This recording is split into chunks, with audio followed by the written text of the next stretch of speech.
Hey everybody, this is the Longhorn Confidential, and we're live. Haven't been canceled yet. Haven't said anything that we regret that leads to trouble. So we're still live here on Statesman.com. I'm Danny Davis, the Austin American-Statesman. I'm joined today by Cedric Golden, who's making his live Longhorn Confidential debut. Got the heavy hitter coming in on Friday after Kirk and Thomas led off the week. But we're going to spend about 15 minutes today talking about offense because the offense is in the spotlight here at the Sugar Bowl in New Orleans. Kyle Flood talked today, had a 15-minute press conference. After Kyle talked, we had 15-minute breakouts with Quinn Ewers, Xavier Worthy, Adonai Mitchell, Christian Jones, Jatavian Sanders. The Washington defensive players will go this afternoon, but we know you're here on statesman.com with the Austin American-Statesman, talk about the team in Austin. That'd be Texas. So we're going to focus on the Texas offense, which is averaging 475.9 yards per game, 36.2 points per game. That makes Texas one of the top offenses in the country. Washington ranks 49th in scoring defense at 23.6 points per game. So we expect some points to be scored in the Sugar Bowl in a couple days on January 1st. But let's start off with Kyle Flood. We don't get to talk to Kyle a lot during the season. Talked to him in August, talked to him today. Said from your viewpoint on press row, you're sitting a couple seats away from me. Did anything that Kyle say stand out to you today? Yeah, he said that Steve Sarkisian is the best play caller in the country. He's the best in the business, and that excites me when you hear the confidence coming from an assistant coach about his boss. And they were together in Bama. They were together with the Atlanta Falcons, and now here. Um, the one thing that gets me excited is an offensive showcase at a bowl game with elite offenses, good quarterbacks, two of the best, and Sarkeesian matching wits with Kalen DeBoer. That's going to be fun. And don't look for a 10-7 type game. It might be 10-7 midway through the first quarter. This is going to be a electric showdown, and it's going to be very offensive. And we're just going to sit back and enjoy it. It's going to be great.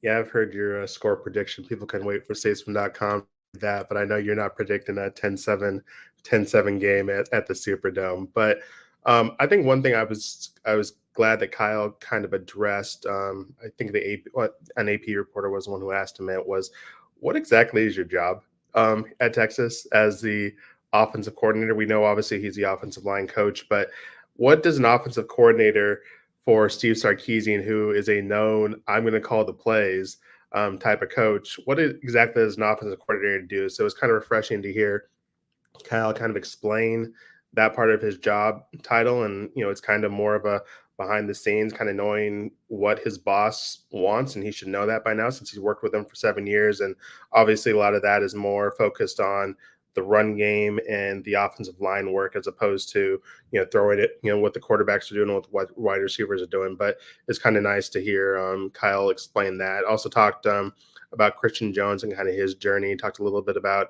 Arch Manning, because we can't go 10 seconds without talking about Arch either on this podcast or in a Texas press conference. Talked a little bit about Arch and his new role with the team. But it was kind of nice to hear Kyle just kind of explain what exactly the offensive coordinator for Steve Sarkisian does, because that's something I've always been curious about, but we don't get to talk to Kyle enough to actually ask that question. But as I mentioned, 5 players came in: Quinn, Xavier, Adonai, Jatavian, and Christian. We had a chance to talk to them during various breakout sessions. I know you spent a lot of time with QB1, but did any of the players say stand out to you?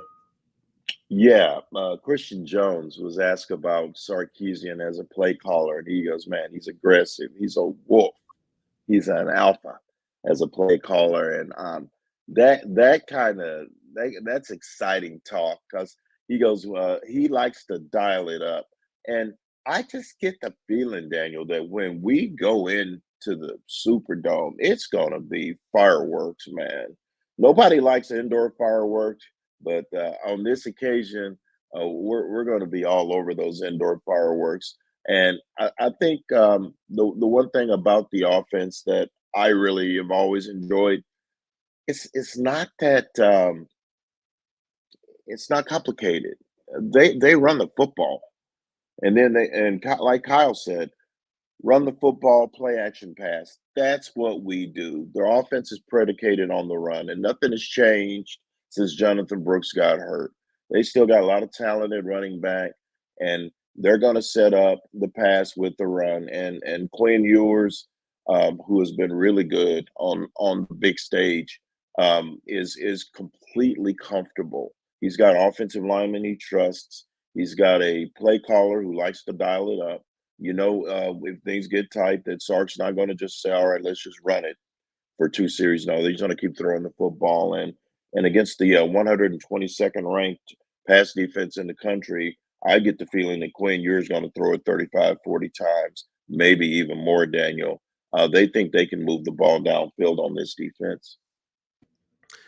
Yeah, I saw the crowd around Quinn, and I wanted no part of that. So I hung out with the receivers today. It was interesting to talk to Xavier just kind of about the Alamo Bowl last year. That was probably a low moment in his college career with those two huge drops, and we found out later that there was more to it than just some drop footballs. But talked to him about kind of how much he thinks about that game and what he learned from it, and kind of how he's come full circle in the last year, and also the culture that's been installed at Texas over the last 3 years. I mean, Xavier's been here for the entire ride. He came in during that 5-7 season with Steve, and is obviously kind of seeing the upward trajectory. So he's a good person to kind of talk to about what's kind of changed in this 3 years, because he didn't know Texas under Tom Herman. He's only known it under Steve Sarkisian and that disastrous first year. So talking to him about just kind of how Texas went from 5-7 and losing to Kansas to a college football playoff semifinalist was interesting. Also, there's a reporter here from the New York Times who's been asking about all the players and the coaches about the NIL collectives, and obviously Texas is a leader in that. And it's been interesting to hear some of the players' answers. And I thought Adonai Mitchell answer was really cute. He was talking about being able to afford the money he's getting from these collectives, helping him help his family back home. He has a 2-year-old daughter, and he was saying, "Hey, this helps me pay for daycare," which, as someone who's a 3-year-old, I know daycare is not cheap.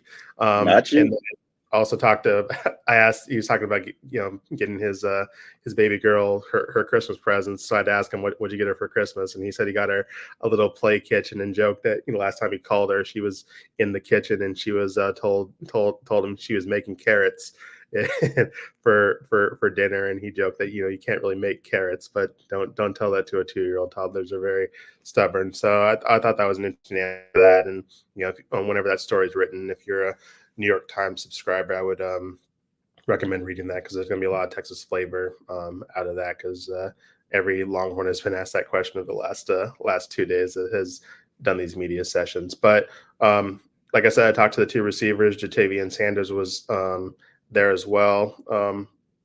Point blank, who has the better weapons, Quinn Ewers or Michael Penix Jr., the Washington quarterback and Heisman Trophy runner-up? Quinn has better weapons.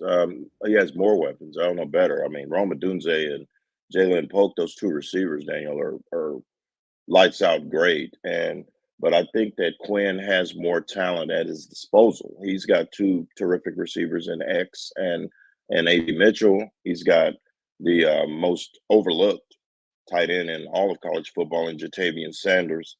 And he's got some unheralded running backs as well. And let's not forget the OG Jordan Whittington, who caught 38 passes. He's caught 88 balls over the last couple of years, so for over 1,000 yards. So I believe that Quinn spreads it around more because he can.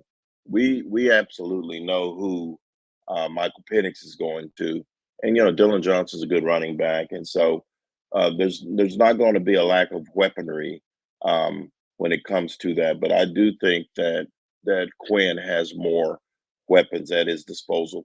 I don't know if these linebackers can run with Jatavian Sanders. I wouldn't be shocked if this was a game where he caught 8 to 10 passes for about 80 or 90 yards over the middle to keep the chains moving. But it's going to be interesting. The big question is, can this Texas defense hold up? These secondary guys, can they hold up against those wideouts? And will Texas be able to get home against a quarterback who gets rid of the ball in less than 3 seconds. I think it'd be interesting to see what one of these Texas players would look like in this Washington offense, offense that probably Mhm. leans more on the pass than the run, as opposed to Texas, which likes to set stuff up with the run before they throw it. But I just think this Texas team is just too deep, almost with their weapons. Obviously, Rome's Bolitnikov Award finalist, and they have had some other standout moments from some of the receivers. So no shade on those guys. That's an excellent receiving core, but Xavier didn't even score in the Big 12 championship game, and Quinn threw for almost 450 and four. So I kind of just tells you how deep it is. And there's a moment Kirk Bowles is writing about Jatavian Sanders for the newspaper tomorrow, and he was kind of asking Xavier about, hey, what do you think about Jatavian's stats kind of being down this year? And Xavier asked him to recite what Jatavian's stats are this season, and someone said around 40 catches, 600 yards, 2 touchdowns, and Xavier just looked at us and was like, "Those are pretty good stats for a tight end in our offense. Like that's nothing to frown upon. Those are very good stats." And Well, if he's not getting Brock Bowers yeah targets. But if he was in Georgia, he'd have Brock Bowers numbers yeah because he's a great athlete as well. when Jatavian Sanders is your number 3 target and Jordan Whittington, who we know has 10 catch potential in a single game, potential is your number 4. I mean, that's just really, really deep. Obviously, that it starts with number 1 and number 5, as Quinn's favorite targets, but this Texas receiving core is just really, really deep, and I would give the edge to Texas. Although, once again, Washington has nothing to frown upon over there. Like I said. We talked about 5 players today. Obviously, we expect all those players to step up, and the Sugar Bowl of Texas is to win. But if you're going to pick an offensive player who was not at the media availability today that needs to step up in order for Texas to be successful, who is it? Who do we expect to see at the post-game press conference for Texas on Monday? Kelvin Banks. Kelvin Banks, their best player on offense. Kelvin Banks. He's kept Quinn clean for most of the year. And when they need tough yardage, they run behind him. The left tackle is the second most important player on an offense, and he's done his job. And Daniel, if he was eligible for the NFL draft, he would be a first or second round pick. He's got great feet. He's strong as an ox, and he's smart as a whip. And I think that he is one of the unsung heroes. That offensive line, man, they've been up and down. Let's not pretend that they've been extraordinary because there were times early in the year we're like, man, they're not as good as we thought they'd be given the experience. They had come back with Jake Majors and Christian Jones and those guys. But they've held their water here in the last month of the season. And I think Kelvin Banks is the most important guy, not named Quinn Ewers, on the football field this weekend. He's the guy that's going to make it go. If he does his job and he grades out at 85 to 100%, Texas Longhorns going to be in pretty good shape. I'm going to go with C.J. Baxter. I think Kyle, when he was talking about the running backs today, kind of mentioned we should expect to see all those running backs get some touches. That means Jaden Blue. That means Keelan Robinson in some former fashion. But I think C.J. Baxter, who started the season as a starting running back and kind of regain that job after Jonathan went down. As we mentioned, this team likes to kind of lean on the run first to set up the pass, and CJ Baxter's probably going to have a good game against this Washington defense in order for that to happen. I think we all remember last year when Bijan and Roshan opted out of the Alamo Bowl and how much Texas struggled to run the football in that game, and that definitely kind of led to that loss. And Kyle Flood said today that, hey, we really would have loved to run the ball more and more efficient in that game last year, and so I expect them to try to do that. And CJ Baxter's going to have a good game in order for them to do that. So he's just a freshman. That's a big ask for the college football playoffs, but he's a mature kid. We've talked to him once this year, and he is really impressive in his post-game interview after the Iowa State game. And I just expect him to have a good game, and we'll get to speak to him for, I guess, the second time this season. So I'm going to pick number 4 in the backfield for mine, but that's also, if you had picked him first, I would have gone with Kelvin Banks because that's Very good. Great minds. They think, it's not. This is not a Michael Jackson and Janet thing. We are actually two different people, even Yep. though we share a lot of opinions, sir. They Well, get us mixed up, but look at this screen. I look alike. we've only been mistaken by one person so far this week, so I guess we're off to a And off he to a was good start. really, really old, so we'll give him a pass. I asked this question to Kirk on my days are all mixed up at this point, but a couple days ago, what's your favorite bowl game to cover? You've obviously got a chance to cover a lot of bowls at this job and the time you've been at the Statesman. I only have experience with 3, and I'm not picking that one in San Antonio, so I'll go with New Orleans, although the Texas Bowl was fine. Quit hating, Daniel. Stop hating Hate as on much on as the Alamo Bowl. I'm going to hate Okay, so my favorite bowl experience, Danny, was the Rose Bowl, of course. When Texas won the national championship in January of '06 over USC. The experience, it was the greatest sporting event I've ever covered. And I've covered championship boxing matches in Vegas. I've covered 3 Super Bowls, 3 or 4 Final Fours. College World Series is my favorite. I've covered a lot of stuff. That was the singular most memorable experience. But as a media guy, my favorite to cover was the first bowl game I covered on the beat, and that was the Cotton Bowl. My first bowl game was the '02 season. The Cotton Bowl does the best job of taking care of the media. They give the best swag, Mavericks tickets that year, comedy tickets, the best hospitality room. And here's something you'll like, Daniel, and we might get to cover a Cotton Bowl in the next couple of years. They allow the wives and kids in the hospitality room, and Mr. Conradi and Mr. Rogers and those guys do an excellent job of catering to the media. The Fiesta Bowl is right there as well. Old school Fiesta Bowl before John Junker got in trouble. They rolled out the red carpet for us, and the Camelback Inn in Scottsdale, Arizona, is the best. That is the best. So, as far as memories, Rose Bowl '06, Cotton Bowl is the best run bowl, and the Fiesta Bowl is second.